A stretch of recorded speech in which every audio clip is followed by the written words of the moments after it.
এই সংসদে বসে, এসি রুমে বসে, এসি গাড়িতে চলে, মিনিস্ট্রির এসিতে বসে, বাসার মধ্যে 24/7 আনইন্টারাপ্টেড ইলেকট্রিসিটির মধ্যে থেকে জনগণের সমস্যা বোঝা যায় না। এই জন্য এই সংসদে যখন আমরা দাঁড়াই, আমরা জনগণের সমস্যা অনুধাবন করতে পারি না।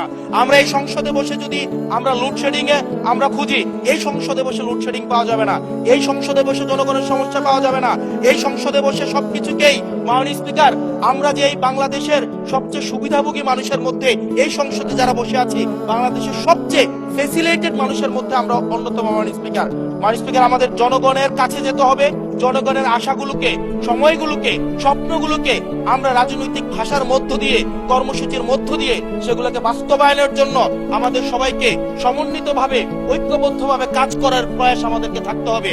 আবার যদি আমরা বিভাজনের রাজনীতিতে যাই, তাহলে সেখান থেকে বিএনপি বেনিফিটেড হবে না, এনসিপি বেনিফিটেড হবে না, জামাতে ইসলামী বেনিফিটেড হবে না, সেখান থেকে বেনিফিটেড হবে আমরা জুলাইতে যাদেরকে আমরা পরাজিত করেছি তারা বেনিফিটেড হবে। মাননীয় স্পিকার।